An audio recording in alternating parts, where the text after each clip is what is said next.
All right, we'll open it up with questions. Front row, middle. Dave. Ryan, I'm sure you have very high expectations for your offense. What about your offense, though, maybe is even more impressive than you anticipated? Probably our depth and just talent overall. When you look at all across the board, we're pretty deep. A lot of playmakers, and so when you get the ball to those guys in space and you can stretch the ball vertically and horizontally, then you can really be explosive. But that matched with the tempo and our ability to protect right now is really good. I mean, Dwayne and Tate back there, they got a lot of time. They can set their feet, and so the rhythm has been good. And what about TCU's defense presents the most problems as you watch them on film so far? Yeah, Coach Patterson's done a great job. I mean, they have all the answers. Anytime a defense has been together that long, they've seen so many different things come their way.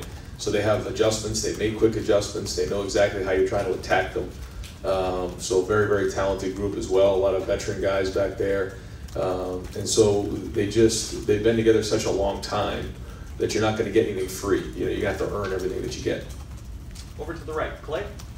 How much input has Coach Meyer had on that, on what to expect from a Gary Patterson defense? Yeah, like I said last week, everything's, in terms of the week-to-week stuff with Coach, we've been game planning all together, so he's got a huge amount of input. Over to the left, front row left, Bill. Ryan, how have you guys evolved the play-action game with Dwayne at quarterback? We know he can move, but it just seems like you're relying a little more on fakes to the running backs to open up things, and just how effective do you think that's been so far through 2 games? Yeah, I think the combination of having a great offensive line and then, JK and Mike, you have to account for them. And so once you do that, if you can tie in the runs to make them look exactly like the runs, then they have to get somebody else into the front, whether it's a safety or another, 7th defender. And then at that point, whether it's with an RPO or a play action pass, we want to take advantage of that. And so, you saw John, you see Terry down the field, in one-on-one situations with cornerbacks, and then it's just a matter of making the throw and catch. And so it all starts with running the football. And if we can force that 7th guy in the box, then that opens up stuff in the pass game. And you had mentioned a couple weeks ago that when special teams meetings are happening, the running backs are often with you guys in the quarterback's room. I'm just wondering, in the times that happened, maybe what you learned about JK, maybe from a more personal side than aside from him obviously being a really good player. JK? Yeah. Great personality, very, very competitive, wants it really, really bad. But has a fun way about him, kind of a happy-go-lucky guy. He always has a smile on his face, a lot of energy. He's a very likable kid, but he works really, really hard. He's got that edge to him. So he's fun. He's always got something to say in meetings and, outgoing personality. But I think that, they're pushing each other, too, in that room, between Mike and JK. And so the competition is really good, but they also pull for each other. Far left, Lori. Coach, regardless of what's gone on this year, whether Urban suspension, things have seemed to go rather smoothly. What do you attribute that to? Culture of our team. We said from the beginning that this team has been trained for this, this type of adversity. We talk about winning the moment. We talk about E plus R equals O. I've talked about that before. And so the training that's happened over the last year, and obviously what the coach has done here for the 6 years leading up to this, there's been a foundation set here. And so, when you go through something tough, if you have a good, strong foundation, then you can make it through the other side, and that's what's happened. So things are going well without Urban because of Urban? So again, like I said, the culture that coach has set here with all these guys, it's amazing. I mean, the locker room and the character, not just with the players, but their families, sticking together, our recruits, the whole thing. And so because of that, we've been able to come through the back end of this thing, and still got a long season to go. But going through that stuff, like we said, makes us stronger as well. But the leadership right here, the coaching staff, we've all stuck together. And but there's no way you can get through that without a strong foundation to start with. Just real quick, how much authority does Dwayne have to alter plays and whatnot at this point? I mean, he's still young as a quarterback. Yeah, but he knows. I mean, whether it's in the run game, he has the ability to make a check, or in the pass game, he can change the protection and slide it one way or the other. So he's got a good handle on that. Sometimes when we're playing fast, he's got to make a decision where the ball goes. Sometimes it's to the running back. Sometimes he has to run it. Sometimes it gets thrown to the receivers. So whether it's before the snap or after the snap, he has to make decisions. So. Third row left, Dan. Ryan, do you worry at all with as well as Dwayne and this offense have performed these first 2 games them getting too confident going into a game like this? Well, I think that when the games get tighter, every play matters even more. And so the mistakes are still there. We talked about that in the meeting yesterday. The mistakes are still there. We can't, like for instance, the interception in the red zone 2 games ago, or a play where we're false starting, or a sack on 3rd down. Those plays in a big game are going to show up even more. So they're still there, and we have to correct them. And that's a sign of a mature group. Is you can win a big game, kind of like we have the last 2 games, but then come to work and be critical of yourself and take the coaching so that we make the corrections to keep building. And obviously, Dwayne's your starter, but as well as Tate performed the other day, does that make you more inclined to want to get him involved in the offense in some way, even as you get into closer games? I think Tate showed what he can do, but we've seen that through camp and through practice. So nothing he did surprised us. I mean, he's done a great job running. He's done a great job passing. So his skill set is excellent for attacking the defense. But they have to account for him, with his feet and then with his arm. And so like we said before, we plan to play Tate. How much kind of depends on the game moving forward, but it was great to see him go out there and have some success and see him run around and have some energy. 4th row left, Andrew. Coach, you always hear it talked about in spread offense. It's important to stretch the defense vertically. Do you feel that vertical component is here more so this year than in years past? And if so, who are your main deep threats? I mean, I think that our main deep threats are, Johnny and Terry. Austin and Ben also have the ability to go deep. Some of the younger guys as well. We've also taken shots from the inside as well, with Paris down the field and sometimes KJ. So any of those guys can be threats down the field. And it just kind of depends sometimes on what the defense is giving us, and they decided to kind of put the safeties down a little bit lower early in the game, and so that opened up the middle of the field, and so we connected on it. But there's so much that goes into that. You got to be able to run the ball, you got to be able to protect, you got to be able to do those things to open up something like that. Otherwise, they'll just put the safety in the middle of the field, and it doesn't open up anything down there. So when those opportunities present themselves, we've got to capitalize. And when you do, you look much more explosive, and so then we get the effect of now they have to back up a little bit, and the other knee stuff opens up. So that's kind of how the game works. 2nd row left, Ari. Ryan, after the opener, Urban comes in and says, what, you only had to punt once? What was his feedback this time?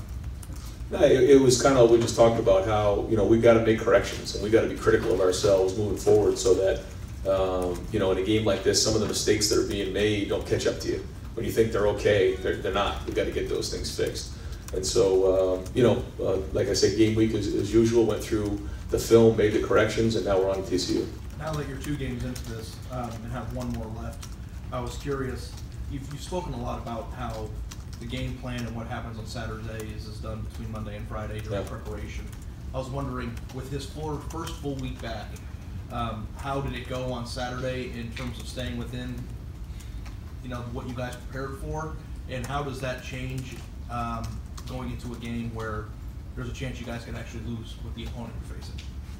Yeah, I think that so much of the work that happens on Saturday is done during the week, like I said. We all sit in the meeting, like even today, sitting in the meeting room. Everybody has input into what we're calling. And then if it makes it on the call sheet, then it's good enough to call. And we all have to be behind that and understand that. I know we have to make adjustments in game and figure out what the defense is doing and what plays give us the best opportunity. But yeah, the input is strong for everybody in the offensive staff, including coach. And then again, if it makes it on the call sheet, it's good enough to call. If it isn't, then we just take it off and we don't call it that week. No disrespect to your previous 2 opponents, but this is a big game and something that Ohio State fans have been waiting for a long time. To be closer, neutral environment, you get it. How is that different for you? Is this more nerve-wracking?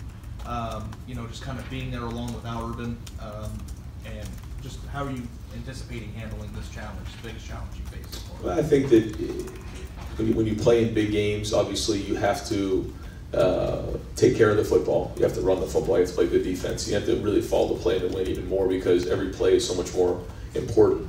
In terms of preparing for it, though, we're going to be who we are. We're going to do what we are. I think when you start to stray and start to focus on other things, like it being a big game, that's when you get distracted. And we got to focus on us. And if we play the way that we know we can play, then that's going to give us the best chance to win. If we start to overthink it or anything else, then we're not putting our best foot forward. So, front row right, Austin.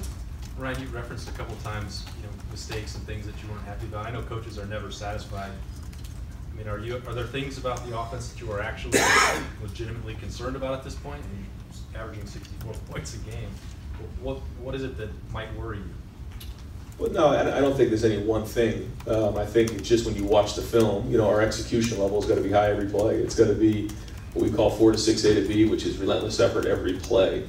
It can't just be, you know, on, you know, 4 out of 5 plays. And if we're very, very critical of ourselves, then we have a chance to be, you know, as good as we want to be.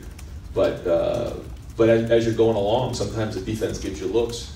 Sometimes, you know, guys who haven't played a lot of football, you know, are put into situations where they haven't experienced that before. So what happens usually the first time that happens, they fail, and then they learn from it. And what makes good players great is when they do make a mistake, they can learn from it and it doesn't happen again. And we still have a lot of, you know, first-time guys on the team, so they're learning as it goes. A couple of those guys are on the offensive line. You reshuffled that a bit. How have you all evaluated that through 2 games? You know, overall, it's been solid. I think, you know, the move that Mike's made in a short period of time is done a nice job of that. Communication's getting better and better. We're going to go into, you know, hostile environment now, you know, on the road, so the communication's going to be at an all-time high. So that'll be a big test for all of us on offense, is that, you know, now it's going to be loud and it's not going to be, you know, at home where it's nice and quiet. You know, we're going to have to go into that environment and go win a game. So we're going to be tested. Front row left. Doug?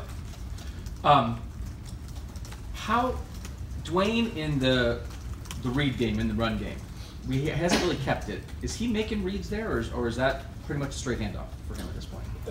There are some plays where he reads the defensive end. There's some plays where he'll read the linebacker. And then there's some plays where he'll actually read the safety based on a play. But typically we're having him read somebody on most of the run plays. And if the read, how often is the read that he keeps it, or then is he going to throw it as his read if he doesn't hand it off? It depends on what the defense gives us, really. You know, I mean, if that guy's being aggressive, then there's a chance he can pull it. If they're playing a little bit softer, then it's more of a handoff. Okay. I've had Twitter fights with people. I think it seems like Tate's been in the 5th series both games so far. So I think no matter who you're playing, Tate Martell is the 5th series. It gives defensive coordinators something to think about during the week. But some people on Twitter think that in big games, if it's close, he's not going to get in. Who's right? Is he going to play in the 5th series against TCU no matter what? You shouldn't be getting into Twitter fights. Oh, that's what we do. That's modern journalism, man. Is the 5th series the Tate series? No. It's kind of based on, again, what we're seeing and the flow of the game. Front row right. Tim? Yeah, with that in mind, what did you get out of Tate more than anything else as you watched his video from Saturday, Ryan? Where did you see improvement? Throwing the ball, I thought he was accurate. I mean, 10 for 10. You know, missed that one throw that got called back on holding. But other than that, he was accurate with the ball, made good decisions. Didn't put the ball in harm's way. You know, could do a little better job with ball security. But other than that, you know, ran the offense well, managed the offense. We got down in the red zone. The route was not there. Instead of forcing the throw, you know, he kind of scrambles and we get a field goal out of it. That's managing the game, and that's important to do. Can't force the action, and he didn't do that.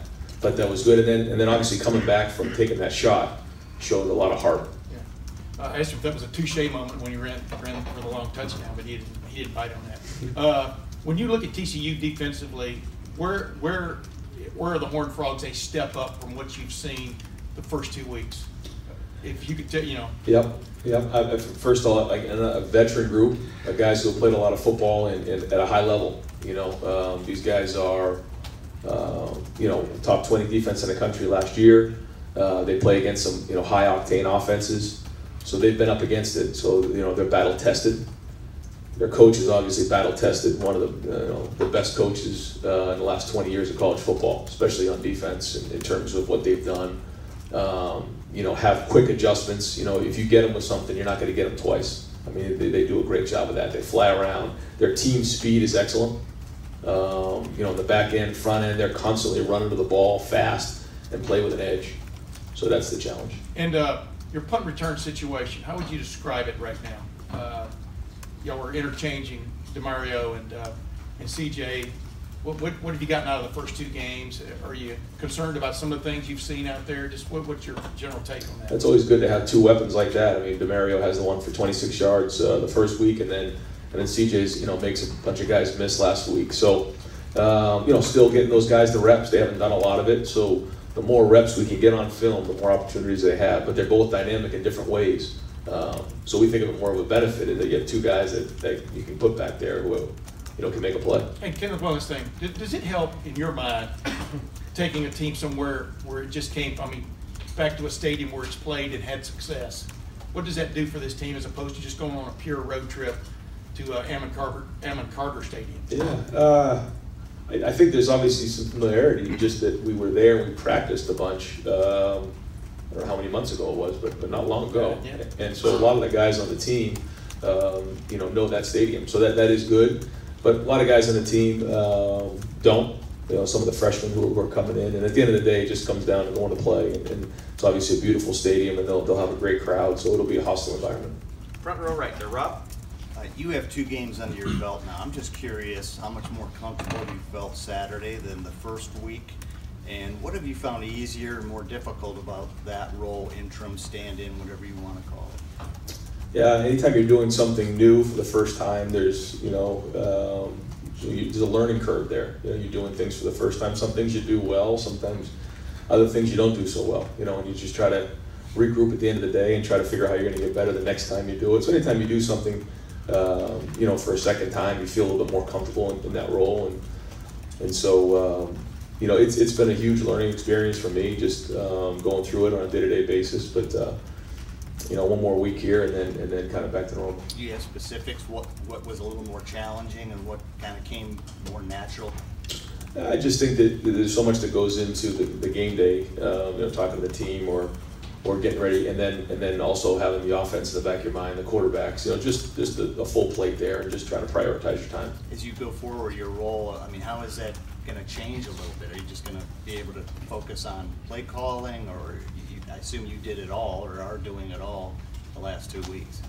No, it's just, obviously now that coach is back, obviously it's less on my plate. The coach is running the team and doing everything. He just wasn't there on Saturday, so that was good. That was great. Folks, unfortunately, we gotta wrap it up. Last questions right here, Matt, over the far left. I was dovetailing off what Rob was asking. This has obviously been a unique experience for you, coaching the first 2 games. I'm just wondering, kind of like Ari was asking you earlier, this is a high-level opponent. Do you feel any different this week? Is it just, business as usual, or knowing that this is a big game on the road, do you feel any different as you prepare? No, I don't. If you don't think it's a big game, try losing it. And so they're all big, and you got to play hard every game. You got to be ready. You got to be prepared. You got to do a great job. And that's just one of the things when you come to Ohio State or you play at the highest level of college football. You got to bring your A game every week, and so that's not any different this week. Great, Coach. Thank you very much. Thanks, Ryan.